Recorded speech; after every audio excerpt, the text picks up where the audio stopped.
ഇദ്ദേഹം വളരെ പ്രശസ്തനായിട്ടുള്ള ഒരാളായിരുന്നു. അദ്ദേഹത്തിൻ്റെ വീണ്ടും ഈ ജാതകങ്ങൾ കൊണ്ട് കൊടുത്തു. ഇങ്ങനെ മരിച്ചുപോയി എന്നുള്ള കാര്യങ്ങളൊന്നും പറയാതെ പൊരുത്തം നോക്കാനായിട്ട്. അദ്ദേഹം ഈ പയ്യൻ്റെ ജാതകം താഴെ ഇട്ടു. ഇത് മരിച്ച ആളിൻ്റെ ജാതകമായി, ഇത് വേണ്ടെന്ന്. ജീവിതം എന്ന് പറയുന്നത് നദി ഒഴുകുന്ന പോലെ സ്മൂത്തായിട്ടുള്ള ഒരു കാര്യമാണ്. നമ്മൾ അദ്ദേഹം ഇവിടെ അങ്ങ് ഒഴുകി പോകുന്നതാണ് എപ്പോഴും എളുപ്പമായിട്ടുള്ള ഒരു കാര്യം. അപ്പം ഞാൻ തിരിച്ചു വന്നപ്പോൾ ഈ കുട്ടിയുടെ അച്ഛന് ജാതകം കൊണ്ടുവന്ന് എന്നെ കാണിച്ചു. അപ്പം കണ്ട് ഒന്നും പറഞ്ഞില്ല, ഇതെങ്ങനെയാണെന്ന് നോക്കുമെന്ന്. അപ്പം ഞാൻ പറഞ്ഞു, ഈ പയ്യന് മാനസിക തകരാറുണ്ടല്ലോ എന്ന് പറഞ്ഞു. അപ്പോഴാണ് അയ്യോ ശരി, അത് കാണുന്നുണ്ടോ ജാതകത്തിൽ? ഞാൻ പറഞ്ഞു തീർച്ചയായിട്ടും മനോരോഗിയാണെന്നുള്ളത് ജാതകത്തിൽ കാണുന്നുണ്ട്. അത് എൻ്റെ ജീവിതാനുഭവങ്ങൾ കൊണ്ടാകാം, എൻ്റെ വ്യക്തിത്വത്തിൻ്റെ ഭാഗമാകാം. എനിക്ക് മനുഷ്യൻ്റെ മനസ്സ് വേദനിക്കുന്നത് വലിയൊരു...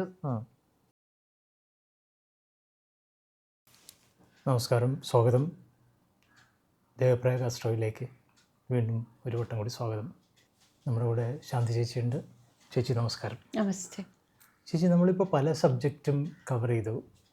അതിൽ ഒരു ചോദ്യം, ഒരു പക്ഷേ അത് ശരിയാണോ ചോദിക്കുന്ന അറിയില്ല. ജീവിതത്തിൽ നമുക്ക് ജ്യോതിഷത്തിനോ പാമിസ്ട്രിക്കോ അല്ലെങ്കിൽ നമുക്ക് തന്നെ പ്രവചിക്കാനാവാത്ത കാര്യങ്ങളുള്ളത്. ഇപ്പോൾ ജാതകത്തിൻ്റെയോ അല്ലെങ്കിൽ കൈരേഖാശാസ്ത്രത്തിൻ്റെയോ അല്ലെങ്കിൽ മറ്റു ഉപാധികളുടെയോ സഹായം എടുത്തിട്ട് പോലും ഒരു ഭൂകമ്പമോ അല്ലെങ്കിൽ ഒരു വെള്ളപ്പൊക്കമോ സുനാമിയോ അങ്ങനെയല്ല ഞാൻ ഉദ്ദേശിച്ചത്. പ്രവചിക്കാനാവാത്ത തലങ്ങളുണ്ടോ ചേച്ചിയുടെ അനുഭവത്തിൽ? ഒരു വ്യക്തിയുടെ ജീവിതത്തിലാണ് ഉദ്ദേശിക്കുന്നത്? ജീവിതത്തിൽ നമ്മൾ ചില കാര്യങ്ങൾ വളരെ കൃത്യമായിട്ട് നമ്മൾ അനുഭവിക്കേണ്ട കാര്യങ്ങളുണ്ട്. അത് ചിലപ്പോൾ നമ്മളിപ്പോൾ ജാതകം നോക്കിയാലും കാണണമെന്നില്ല. അങ്ങനത്തെ സംഭവങ്ങൾ ഉണ്ടാകാറുണ്ട്. ഇത് പറഞ്ഞുകൊണ്ട് ചേച്ചിക്ക് അങ്ങനെ എന്തെങ്കിലും ഒരു കാര്യം ഓർമ്മ ഉണ്ടെങ്കിൽ ഒന്ന് പറയാൻ പറ്റുമോ? അങ്ങനെ സംഭവിച്ചു എന്ന് പറയുന്ന കാര്യം എനിക്ക് പെട്ടെന്ന് ഓർമ്മ വരുന്നില്ല. ഇപ്പം ഞാനിപ്പോൾ എൻ്റെ അടുത്ത് ജ്യോതിഷം പഠിക്കുന്ന ഒരു വ്യക്തി, ഒരു 10 വർഷത്തോളമായിട്ട് എനിക്ക് പരിചയമുള്ള ആളാണ്. അപ്പോൾ അദ്ദേഹത്തിന് മുൻപിൻ്റെ അടുത്ത് ജാതകം നോക്കിയിട്ടുണ്ട്. അത് കഴിഞ്ഞ് 2 വർഷം കഴിഞ്ഞ് വീണ്ടും നോക്കിയപ്പോഴായിരിക്കും ചില കാര്യങ്ങളൊക്കെ ഞാൻ പറഞ്ഞു കൊടുക്കുക. അപ്പോൾ അദ്ദേഹം ചോദിക്കുക, അയ്യോ അത് നേരത്തെ നോക്കിയപ്പോൾ എന്താ പറയാതിരുന്നത്? അന്ന് അദ്ദേഹത്തിന് അത് അറിയാനുള്ള സമയമായിട്ടില്ല, അറിയാനുള്ള യോഗമായില്ല. എനിക്കത് കാണാനും സാധിച്ചിട്ടുണ്ടാവില്ല. അങ്ങനെ സംഭവിക്കാറുണ്ട്. പിന്നെ നമ്മൾ അതിനെപ്പറ്റി ഒരു കഥ കേൾക്കാറുള്ളത് എന്താണെന്ന് വെച്ചാൽ, ഒരാൾ പൊരുത്തം നോക്കി, 2 പേരുടെ പൊരുത്തം നോക്കി വിവാഹം നടന്നു. വിവാഹം കഴിഞ്ഞ് 1 മാസം കഴിഞ്ഞ് ഭർത്താവ് മരിച്ചുപോയി. അപ്പോൾ ആ കുട്ടിയുടെ അപ്പോൾ ഇതേ ജാതകം തന്നെ, ഇദ്ദേഹം വളരെ കഥയാണിത്. ഇദ്ദേഹം വളരെ പ്രശസ്തനായിട്ടുള്ള ഒരാളായിരുന്നു. അദ്ദേഹത്തിൻ്റെ വീണ്ടും ഈ ജാതകങ്ങൾ കൊണ്ട് കൊടുത്തു. ഇങ്ങനെ മരിച്ചുപോയി എന്നുള്ള കാര്യങ്ങളൊന്നും പറയാതെ പൊരുത്തം നോക്കാനായിട്ട്. അദ്ദേഹം ഈ പയ്യൻ്റെ ജാതകം താഴെ ഇട്ടു. ഇത് മരിച്ച ആളിൻ്റെ ജാതകമായി, ഇത് വേണ്ടെന്ന്. മനസ്സിലായില്ലേ? അപ്പോൾ എന്തുകൊണ്ടാണത് സംഭവിച്ചതെന്ന് ചോദിച്ചാൽ, അത് ആ കുട്ടിയുടെ ശക്തമായ ഒരു കർമ്മമായിരുന്നു. അതുകൊണ്ട് അദ്ദേഹത്തിൻ്റെ ശ്രദ്ധയിൽപ്പെട്ടില്ല എന്നുള്ളതാണ്. അതേപോലെ ജീവിതത്തിലെ ചില കർമ്മങ്ങൾ, ഇപ്പം ലോകത്തുള്ള എല്ലാ കാര്യങ്ങളെപ്പറ്റി നമ്മൾ എല്ലായ്പ്പോഴും അറിയണം എന്നില്ല. അത് കേൾക്കാൻ യോഗം ആ ആൾക്കുണ്ടാകണം എന്നില്ല. നമുക്ക് പറയാൻ യോഗം ഉണ്ടാകണം എന്നില്ല. അങ്ങനെ അനവധി കാര്യങ്ങൾ ഈ പ്രപഞ്ചത്തിലുള്ളതിൻ്റെ 0.036% നമ്മളുടെ ഇതിൽ മനുഷ്യന് അറിയാൻ സാധിക്കുന്നതെന്നാണ് മഹാത്മാക്കൾ പറയുന്നത്. അപ്പം എല്ലാവർക്കും അറിയാം? ഒരിക്കലുമില്ല. അങ്ങനെയാണെങ്കിൽ ഒരു അസ്ട്രോളജർക്ക് പോലും ജീവിതത്തിൽ ഒരു പ്രശ്നങ്ങളും ഉണ്ടാകാൻ പാടില്ല. ഡോക്ടർമാർക്കൊന്നും അസുഖങ്ങളെ ഉണ്ടാകാൻ പാടില്ല. ഒന്നുമില്ല. നമ്മൾ ഒരു എവിടെയോ നമ്മളെ സൂര്യനെ പോലെ ലക്ഷക്കണക്കിന് സൂര്യനെ ചുറ്റി സഞ്ചരിക്കുന്ന ഗ്രഹങ്ങൾ ഉൾപ്പെട്ട ഒരു ഗാലക്സിയിലെ ഒരു ഭൂമിയിൽ ഇരുന്നുകൊണ്ടാണ് നമ്മൾ പറയുന്നത്. ബുദ്ബുദാകാരം പോലെ ഭൂമിയെ തന്നെ മറ്റുള്ളവരോട് കമ്പയർ ചെയ്ത് കഴിഞ്ഞാൽ ഭൂമി എവിടെ നിൽക്കുന്നു? ഭൂമിയിലത്തെ ഒരു അണു ബുദ്ബുദാകാരം പോലെ, ഒരു നീർക്കുമിള പോലെ നമ്മൾ ഒരു നിമിഷം ഉണ്ടായി ഇല്ലാതാകുന്ന ഒരു പ്രസക്തമായ ഒരു എനർജി പാർട്ടിക്കിളാണ് തത്രപ്പെട്ടുകൊണ്ടേയിരിക്കുന്നു. അതാണ് നമ്മളെ ഇല്ലെങ്കിൽ ഇവിടെ എല്ലാം പിന്നെ ഇരുട്ടായി പോകുന്നതാണ് നമ്മുടെ വിചാരം. അങ്ങനെയൊന്നുമല്ല. നമ്മൾ വളരെ ക്ഷണികമാണ് ജീവിതം, അപ്രധാനമാണ്. ഇതിൽ കൂടുതലായിട്ട് നമ്മളൊന്നും പിന്നെ എന്താ പറയുക, മസിൽ പിടിക്കേണ്ടില്ല, ആഗ്രഹിക്കുകയൊക്കെ ചെയ്യാം. പക്ഷെ നമ്മൾ വിചാരിക്കുന്ന പോലെ ലോകം നടക്കണം എന്നൊന്നും ശടിക്കാൻ പാടില്ല. അങ്ങനെ ശടിച്ചാൽ നമ്മൾ ദുഃഖിക്കുകയുള്ളൂ. അതാണ് നമ്മൾ വരച്ച വഴിയിൽ പോകണം എന്ന് വെച്ചാൽ നടക്കാത്തൊരു കാര്യമാണ്. നമ്മളെ ജീവിതം എന്ന് പറയുന്നത് നദി ഒഴുകുന്ന പോലെ സ്മൂത്തായിട്ടുള്ള ഒരു കാര്യമാണ്. നമ്മൾ അതേ കൂടെ അങ്ങ് ഒഴുകി പോകുന്നതാണ് എപ്പോഴും എളുപ്പമായിട്ടുള്ള ഒരു കാര്യം. അപ്പോൾ ഇങ്ങനെ പ്രവചനാതീതമായിട്ടുള്ള ചില കാര്യങ്ങൾ രണ്ടാമതോ മൂന്നാമതോ ജാതകം കൊണ്ടുവരുമ്പോൾ നമുക്കും ഉരുത്തിരിഞ്ഞു വരുന്നു, അവർക്കത് കേൾക്കാനുള്ള യോഗം അവർക്ക് അപ്പോഴാണ് വരുന്നത്. അപ്പോൾ ചേച്ചി പറയുകയാണെങ്കിൽ ഈ ജാതകം എന്നുള്ളത് അടിക്കടി വേണ്ട, ഒരു പീരിയോഡിക്കലി ചെക്ക് ചെയ്യാൻ, ഐ മീൻ ഒരു 4 വർഷം കഴിഞ്ഞോ, അതിൽ ഏറ്റവും ഉത്തമ വിശ്വാസമുള്ള ആൾക്കാർ അങ്ങനെ ചെയ്യണമെന്നുണ്ടോ? ചെയ്യാം, തീർച്ചയായിട്ടും. ജീവിതത്തിലെ പ്രധാനപ്പെട്ട തീരുമാനങ്ങൾ എടുക്കുന്നതിന് മുമ്പ് ഒന്ന് ചെക്ക് ചെയ്യുന്നത് എപ്പോഴും നന്നായിരിക്കും. ഇതിപ്പോൾ വിവാഹമൊക്കെ പോലെയുള്ള കർമ്മങ്ങളാകുമ്പോഴാണ് സാധാരണ എല്ലാവരും ഇപ്പോൾ അല്ലെങ്കിൽ ഒരു വീട് പണി നടക്കുന്നതിന് മുൻപേ ഉത്തമമായ സമയമാണോ അല്ലെങ്കിൽ ചില ഉത്തമമായ മുഹൂർത്തം പോലും കുറിച്ച് കൊടുക്കാറുണ്ടല്ലോ. തീർച്ചയായിട്ടും. നമ്മളൊരു ഏത് മൊമെന്റിൽ ഒരു കാര്യം ചെയ്യുന്നു, ആ സമയത്തിന്റെ പ്രത്യേകത അതിലുണ്ടായിരിക്കും.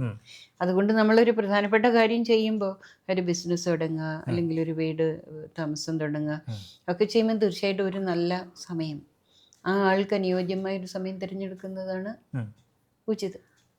അപ്പോൾ അതൊരു കപ്പിള ദമ്പതികളാവുമ്പോൾ അങ്ങനെ അവരുടെ രണ്ടുപേർക്കും ചേരുന്നതായിട്ടാണ് എടുക്കാറുള്ളത്. അപ്പോൾ ചില കാര്യങ്ങൾ നമുക്ക് അറിയണമെങ്കിൽ അതിനൊരു യോഗം വേണമെന്ന് ഞാൻ പറഞ്ഞല്ലോ. ഒരിക്കലും എൻ്റെ ഒരു സ്റ്റുഡൻറ്റ്, എൻ്റെ അടുത്ത് തന്നെ പാമിസ്ട്രി പഠിച്ചിട്ടുള്ള ഒരാള്, അദ്ദേഹം എന്നെ എപ്പോഴും പിന്നെ കോണ്ടാക്ട് ചെയ്യാറുള്ളതാണ്. ഫോണിൽ വിളിക്കും, അല്ലെങ്കിൽ വാട്സപ്പ് മെസ്സേജ് അയക്കും, അങ്ങനെ കണക്റ്റഡ് ആയിട്ടിരിക്കുന്ന ഒരു വ്യക്തിയാണ്. അപ്പം ഞാൻ കുറച്ച് നാൾ ഇവിടെ ഉണ്ടായിരുന്നില്ല, പുറത്തായിരുന്നു. അപ്പോൾ ആ സമയത്ത് അദ്ദേഹത്തിൻ്റെ മകളുടെ വിവാഹം വന്നു. വേണമെങ്കിൽ എൻ്റെ അടുത്ത് ആ ജാതകം തരാമായിരുന്നു, ഞാനത് പറഞ്ഞു കൊടുക്കുകയും ചെയ്യുമായിരുന്നു. പക്ഷെ അദ്ദേഹം വേറൊരാളിനെ സമീപിച്ചു, അവിടെ പോയി, പ്രശസ്തനായ ഒരാൾ തന്നെയാണ്, ജാതകമൊക്കെ നോക്കി കല്യാണം കഴിഞ്ഞു.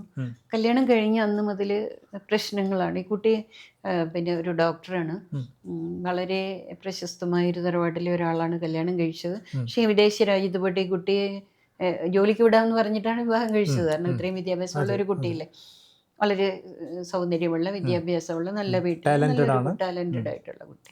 അവസാനം ഇദ്ദേഹം രാവിലെ ഓഫീസിൽ പോകുമ്പോൾ ഈ കുട്ടിയെ റൂമിലാക്കിയിട്ട് വീട് ലോക്ക് ചെയ്തിട്ട് പോകും.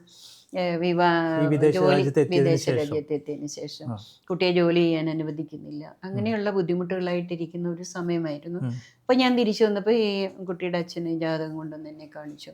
അപ്പം ഒന്നും പറഞ്ഞില്ല, ഇതെങ്ങനെയാണെന്ന് നോക്കുമെന്ന്. അപ്പം ഞാൻ പറഞ്ഞു, ഈ പയ്യന് മാനസിക തകരാറുണ്ടല്ലോ എന്ന് പറഞ്ഞു. അപ്പോഴാണ് അയ്യോ ശരി, അത് കാണുന്നുണ്ടോ ജാതകത്തിൽ? ഞാൻ പറഞ്ഞു തീർച്ചയായിട്ടും മനോരോഗിയാണെന്നുള്ളത് ജാതകത്തിൽ കാണുന്നുണ്ട്. അദ്ദേഹം ജോലി ചെയ്യുന്നുണ്ട്, അതൊക്കെ വേറെ കാര്യം. പക്ഷെ മനോവൈകല്യം, മാനസിക പ്രശ്നമുള്ള ഒരാളാണെന്ന് പറഞ്ഞു. അപ്പോഴാ പറഞ്ഞു, അയ്യോ എനിക്ക് ടീച്ചറിൻ്റെ അടുത്ത് വന്ന് നോക്കാനും പറ്റിയില്ല, ഞാൻ ഇങ്ങനെ ഒരു സ്ഥലത്ത് പോയി നോക്കി, എല്ലാം ഈ പൊരുത്തമുണ്ടെന്ന് പറഞ്ഞ് വിവാഹം കഴിച്ച് ഇപ്പോൾ അവർ പിരിയാനായിട്ടുള്ള തീരുമാനത്തിലെത്തി. അവർ ആ ആളിൻ്റെ കൂടെ ജീവിക്കാനേ പറ്റില്ല എന്ന് പറഞ്ഞു. അപ്പോൾ പിന്നീട് അവർ സെപ്പറേറ്റ് ആവുകയും ആ കുട്ടി വേറെ വിവാഹം കഴിച്ച് സ്വസ്ഥമായിട്ട് ജീവിക്കുകയും ചെയ്യുന്നുണ്ട്. അപ്പോൾ എന്തുകൊണ്ടാണെന്ന് വെച്ചാൽ എനിക്ക് അത് അയച്ചു തന്നിരുന്നെങ്കിൽ ഒരുപക്ഷെ അത് ഇല്ലായിരുന്നു. കാരണം ആ ജാതകം കണ്ടപ്പോഴേ എനിക്ക് മനസ്സിലായി മനോരോഗിയാണെന്നുള്ള കാര്യം. ഇപ്പം നമ്മൾ പറഞ്ഞു വിവാഹം നടക്കില്ലായിരുന്നു. പക്ഷേ ഈ കുട്ടിക്ക് ഇങ്ങനെ ഒരു യോഗമുള്ളത് കൊണ്ട് പിരിഞ്ഞു. ആ ഒരു പെയിൻ, ആ ഒരു വേദന ഈ കുട്ടിയും കുട്ടിയുടെ വേണ്ടപ്പെട്ടവരും അനുഭവിക്കാനിരിക്കുന്നു. അത് ശക്തമായൊരു കർമ്മം ആയതുകൊണ്ടാണ് അപ്പോഴത് ശ്രദ്ധിക്കപ്പെടാതെ പോയത്. അതൊരു ചേച്ചി ഇല്ലാതെ പോയതും ഒരു കർമ്മത്തിന്റെ. ഇല്ലെങ്കിൽ പോലും എപ്പോഴും എവിടെ ഏത് സ്ഥലത്തായാലും ഞാൻ അദ്ദേഹം എന്നെ കോണ്ടാക്ട് ചെയ്ത് ഞാൻ റെസ്പോണ്ട് ചെയ്യുന്ന ആളാണ്, അത്രയും അടുപ്പമുള്ള ആള്. എന്നിട്ടും അദ്ദേഹത്തിന് എനിക്ക് എന്നോട് ചോദിക്കാൻ തോന്നി. അപ്പോൾ ഈ നമ്മൾ നേരത്തെ പറഞ്ഞ പോലെ അപ്പോൾ ചേച്ചിക്കും ആ സമയത്ത് അത് പ്രവചിക്കാൻ കഴിയുമായിരുന്നു എന്നുള്ളൊരു ബോധം? എനിക്ക് ആ ടൈപ്പ് ഗ്രഹമൊന്നുമില്ല. എനിക്ക് ഞാൻ ഏറ്റവും കൂടുതൽ ജാതകം കണ്ടാൽ ശ്രദ്ധിക്കുന്നത് ഒരു മനുഷ്യൻ്റെ മാനസിക നിലയെ പറ്റിയാണ്. അത് എൻ്റെ ഒരു സ്വഭാവമാണ്. കാരണം ഇവരെങ്ങനെയുള്ള മനസ്സുള്ളവരാണ്, ഇവരുടെ മാനസികാരോഗ്യം എങ്ങനെയാണ് എന്നൊക്കെയാണ് ഞാൻ ഏറ്റവും കൂടുതൽ ശ്രദ്ധിക്കുക. ഇവരെങ്ങനെയുള്ള ഒരു വ്യക്തിയാണ്, ഇവരുടെ മനസ്സെങ്ങനെയാണ് എന്നുള്ളത് പെട്ടെന്ന് എൻ്റെ ശ്രദ്ധപ്പെടുന്ന ഒരു സ്വഭാവം എനിക്കുണ്ട്. പല ബ്രാഞ്ചസിൽ പോയി ചേച്ചിക്ക് ആദ്യം മനുഷ്യന്റെ മനസ്സ്. കാരണം എന്തുകൊണ്ടാണ്, മനുഷ്യന്റെ വേദന എന്ന് പറയുന്നത് എനിക്കൊരു വലിയ കൺസേൺ ആണ്. അത് എൻ്റെ ജീവിതാനുഭവങ്ങൾ കൊണ്ടാകാം, എൻ്റെ വ്യക്തിത്വത്തിന്റെ ഭാഗമാകാം. എനിക്ക് മനുഷ്യന്റെ മനസ്സ് വേദനിക്കുന്നത് വലിയൊരു ചേച്ചി കേൾക്കുന്നതും എത്ര നല്ല സുഖകരമായിട്ടുള്ള കാര്യങ്ങളല്ലല്ലോ. എക്സ്പീരിയൻസ്ഡ് ആയിട്ടുള്ള ആൾക്കാരുടെ വ്യാധികളും ദുഃഖങ്ങളും വ്യഥകളും ഒക്കെയാണ് കേട്ടുകൊണ്ടിരിക്കുന്നത്. അതെ, തീർച്ചയായും. അപ്പോൾ അതിന്ന് ഉരുത്തിരിഞ്ഞു വരുന്ന ഒരു അതിൻ്റെ ഒരു അംശം ചേച്ചിയുടെ ഉള്ളിൽ എപ്പോഴും ഉണ്ടായിരിക്കും. അപ്പോൾ മറ്റുള്ളവർക്ക് ഉപകാരപ്രദമായ രീതിയിൽ ആദ്യം വേണ്ടത് അയാളുടെ മാനസിക വൈകൃതം തിരിച്ചറിയാന്നുള്ളതാണ്. ഏറ്റവും കൂടുതൽ പ്രശ്നമൊക്കെ ഉള്ള വ്യക്തികളെ നമ്മൾ വന്ന് നോക്കുമ്പോൾ അതിലൊരാളുടെ മാനസികാരോഗ്യം വളരെ മോശമായിരിക്കും. അത് എപ്പോഴും കാണുക. നമ്മൾ പറയാം അവർ അങ്ങനെ പെരുമാറി, ഇങ്ങനെയൊക്കെ പെരുമാറി എന്ന് നമ്മൾ അവരെ ബ്ലെയിം ചെയ്യും. പക്ഷെ അവർക്ക് മാനസിക ആരോഗ്യമില്ല എന്നുള്ളത് ഒരിക്കലും ആ കൂടെയുള്ളവർക്ക് അംഗീകരിക്കാൻ പറ്റില്ല. കാരണം എല്ലാവരെയും പോലെ പെരുമാറുന്നുണ്ട്, കാലത്ത് എണീക്കുന്നുണ്ട്, ജോലി ചെയ്യുന്നുണ്ട്, ബാക്കി പുറത്തുള്ളവരുടെ എല്ലാം മാന്യമായിട്ട് പെരുമാറുന്നുണ്ട്, ജോലിക്ക് പോകുന്നുണ്ട്. പക്ഷെ ഇതൊരു വൈകല്യമാണെന്നോ അതൊരു രോഗാവസ്ഥയാണെന്നുള്ളത് കൂടെയുള്ളവർ തിരിച്ചറിയില്ല. ഇങ്ങനെയുള്ള അവസ്ഥകൾ കാണുമ്പോൾ നമുക്ക് സങ്കടം തോന്നും. കാരണം എത്ര പറഞ്ഞാലും അവർക്ക് ഉൾക്കൊള്ളാനും ചില ആളുകൾക്ക് പറ്റില്ല, ചിലവർക്ക് പെട്ടെന്ന് മനസ്സിലാവും. ഇങ്ങനെ പറയുമ്പോൾ എനിക്കും ഒരു കാര്യം ഓർമ്മ വരുന്നത്, നമ്മുടെ പ്രത്യക്ഷത്തിൽ നമ്മുടെ ജീവിതത്തിൽ കണ്ടിരുന്ന ചില വ്യക്തിത്വങ്ങൾ വളരെ ബുദ്ധിമാന്മാരോ ബുദ്ധിമതികളോ, നല്ല ഉദ്യോഗത്തിലാണ്. പക്ഷെ ഒരു പീരീഡ് കഴിയുമ്പോൾ അവർ ചെയ്യുന്ന കാര്യങ്ങളൊക്കെ ഇത് എന്ത് പൊട്ടത്തരാണ് ചെയ്യുന്നത്, എന്ത് പൊട്ടത്തരായി ചെയ്യുന്നത്. പിന്നീട് മരിച്ചു കഴിയുമ്പോൾ അല്ലെങ്കിൽ മരിക്കാറാവുമ്പോൾ അവരുടെ ഒരു രോഗനിർണയത്തിലൂടെ ഉള്ള ഒരു രോഗത്തെ പറ്റി നമ്മൾ അറിയുമ്പോഴാണ് അയ്യോ ഇത്രയും നാൾ നമ്മൾ തെറ്റിദ്ധരിച്ചാണല്ലോ പറഞ്ഞിരുന്നത്. അത് ആ വ്യക്തി ആ ഒരു രോഗത്തിന് അടിമപ്പെട്ടത് കൊണ്ട് ആണ് അങ്ങനെ പെരുമാറിയിരുന്നത്, വൈകല്യം പ്രകടമാക്കിയിരുന്നത്. അത് പെട്ടെന്നുള്ള മാറ്റമാണ് സുരേഷ്. ഇപ്പോൾ ഒരു സ്വഭാവത്തിൽ നിന്ന് വ്യതിചലിച്ച് വേറൊരു സ്വഭാവത്തിലേക്ക് മാറുക, അങ്ങനെയൊക്കെ സംഭവിക്കുമല്ലോ. ഇത് ചില പ്ലാനറ്ററി പീരീഡ് നടക്കുമ്പോൾ നമ്മൾ നോർമലായിരിക്കും, പക്ഷെ ചില പ്ലാനറ്ററി പീരീഡ് വരുമ്പോഴേക്കും ഇവർ അബ്നോർമൽ മാനസികാവസ്ഥയിലേക്ക് പോവുക. അപ്പോൾ അവരുടെ മനസ്സ് അവരുടെ കൺട്രോളല്ല. അത് ചില അങ്ങനെയുള്ള കാര്യങ്ങളും സംഭവിക്കാറുണ്ട്. ആ പ്ലാനറ്ററി പൊസിഷൻ്റെ ചേഞ്ചസ് വരുന്ന നമുക്കിപ്പോൾ എല്ലാവർക്കും പൊതുവേ മനസ്സിലാവുന്ന ഒരു കാര്യം, ചിലപ്പോൾ ചന്ദ്രൻ്റെ പ്രതിക്ഷയങ്ങൾ നടക്കുമ്പോൾ മാനസിക രോഗമുള്ളവർക്ക് അത് കൂടുകയും കുറയുകയും ചെയ്യും. വേലിയേറ്റവും വേലിയേർക്കും വരുന്നത് പോലെ ഇത് ചന്ദ്രനെ കൊണ്ടുണ്ടാകുന്ന മനോവൈകല്യങ്ങളുണ്ട്. അതൊരുപാട് കുറേ പേർക്ക് ഈ പണ്ടൊക്കെ പറയുന്നത് വെള്ളിയാഴ്ച ദിവസങ്ങളിൽ ഉണ്ടാവുന്ന പറയുന്ന കേൾക്കാറുണ്ട്. പിന്നെ പൂർണ്ണചന്ദ്രനുള്ള ദിവസമാണ് ഇന്ന്. അമാവാസ്യയിലും പൂർണ്ണചന്ദ്രനൊക്കെ ചന്ദ്രന്റെ വൃദ്ധിക്ഷയങ്ങൾ അനുസരിച്ച് വ്യത്യാസങ്ങൾ വരുന്നു. അത് വേറെ ഒരു വിഭാഗം. ഇതൊന്നുമില്ലാതെ ബുധന്റെ ഫ്ലിഷൻ കൊണ്ട് മനുഷ്യന് പ്രശ്നങ്ങൾ വരാം. ഇതൊന്നുമല്ല ഏറ്റവും നമുക്ക് വിശ്വസിക്കാൻ അല്ലെങ്കിൽ പറഞ്ഞ് മനസ്സിലാക്കാൻ പ്രയാസമുള്ള കാര്യം, വ്യാഴം ചില പ്രത്യേക സ്ഥലത്ത് നിന്ന് കഴിഞ്ഞാൽ ചിന്തയെ ഏകോപിപ്പിക്കാൻ പറ്റാതെ വരും, മൈൻഡ് സ്കാറ്റർ ആകും. അപ്പോൾ നമ്മളിപ്പോൾ ചില കുട്ടികളൊക്കെ നല്ല വിദ്യാഭ്യാസം നന്നായി പഠിക്കുന്ന കുട്ടികളായിരിക്കും, പക്ഷെ അവർക്ക് ഫോക്കസ് ചെയ്യാൻ പറ്റില്ല. കുറച്ച് സമയം മാത്രമേ ഫോക്കസ് ചെയ്യാൻ പറ്റുള്ളൂ. ഈ ചന്ദ്രൻ്റെ അഫ്ലിക്ഷൻ കൊണ്ടുണ്ടാകുന്ന മനസ്സിൻ്റെ ദൗർബല്യങ്ങളെയാണ് കൂടുതൽ പറയുക. ചന്ദ്രൻ അങ്ങനെ ആയതുകൊണ്ട് മനസ്സിങ്ങനെയാണ്. ശരിയാണ്, ചന്ദ്രന് മനസ്സുമായിട്ട് ബന്ധമുണ്ട്, മനസ്സിൻ്റെ പ്രവർത്തനമായിട്ട് ബന്ധമുണ്ട്. പക്ഷേ ഈ ഏറ്റവും ശ്രേഷ്ഠമായിട്ട് പറയുന്ന വ്യാഴം എന്ന് പറയുന്ന ഗ്രഹം ചില പ്രത്യേക സ്ഥലത്ത് നിന്നാലും മനസ്സിൻ്റെ അസ്വാഭാവികമായ അവസ്ഥ ഉണ്ടാകും. കാരണം ചിന്തകളെ ഏകോപിപ്പിക്കാൻ പറ്റാതെ വരെ സ്കാറ്ററായിട്ട് പോവുക, വൈഡായിട്ട് പോവുക. അപ്പോൾ കഴിഞ്ഞ ദിവസം ഒരു സിവിൽ സർവീസിന് തയ്യാറാവുന്ന ഒരു കുട്ടി, ആ കുട്ടി വന്ന് നോക്കുമ്പോൾ ജാതകത്തിൽ കാണുന്നത് എന്താണെന്ന് വെച്ചാൽ വ്യാഴം ഒരു പ്രത്യേക സ്ഥലത്ത് നിൽക്കുന്നതുകൊണ്ട് ആ കുട്ടിക്ക് ശ്രദ്ധ കേന്ദ്രീകരിക്കാൻ പറ്റുന്നില്ല, കുറച്ച് കൂടുതൽ സമയത്തേക്ക് കോൺസെൻട്രേറ്റ് ചെയ്യാൻ പറ്റുന്നില്ല. അപ്പോൾ അത് പറഞ്ഞു കൊടുത്തു, അതിനുള്ള സൊല്യൂഷൻ നമ്മൾ പറഞ്ഞു കൊടുത്തു. അപ്പോൾ അത് പ്രാക്ടീസ് ചെയ്തുകൊണ്ടിരിക്കുക. അപ്പോൾ അങ്ങനെ വ്യാഴത്തെ കൊണ്ടുപോലും മനസ്സിന് പ്രശ്നങ്ങളുണ്ടാകാം. ചൊവ്വ ചില പ്രത്യേക സ്ഥലത്ത് നിന്നാലും ഉണ്ടാകാം, ശനി ചില പ്രത്യേക സ്ഥലങ്ങളിൽ നിന്നാലും ഉണ്ടാകാം. പിന്നെ ബുധൻ അഫ്ലിക്റ്റഡ് ആയിട്ട് വന്നു കഴിഞ്ഞാൽ ലോജിക്കലായിട്ടുള്ള ചിന്തയുടെ തോട്ടിനെ സ്വാധീനിക്കാം, ലോജിക്കലി ചിന്തിക്കാൻ അവർക്ക് കഴിയാതെ വരും. പിന്നെ ചന്ദ്രൻ അഫ്ലിക്റ്റഡ് ആയാൽ സ്വാഭാവികമായിട്ടും മനസ്സിൻ്റെ ഉള്ള അസ്വസ്ഥമായ കാര്യങ്ങളുണ്ടാകും. ഇത് വ്യത്യസ്തമായ രീതിയിലുള്ള കാരണങ്ങൾ കൊണ്ടുണ്ടാകും. അത് എന്തുകൊണ്ടാണെന്ന് തിരിച്ചറിഞ്ഞു കഴിഞ്ഞാൽ അവർക്കത് കറക്റ്റ് ചെയ്യാനായിട്ടുള്ള സൊല്യൂഷൻ ചെയ്തു കഴിഞ്ഞാൽ ആ ഒരു രീതിയിൽ കൂടെ മനസ്സിനെ നേർവഴിക്ക് കൊണ്ടുപോകാൻ പറ്റും. അപ്പോൾ ഈ കുട്ടിക്ക് ചേച്ചി പറഞ്ഞു കൊടുത്തതിന് ശേഷം വ്യത്യാസം വന്നു?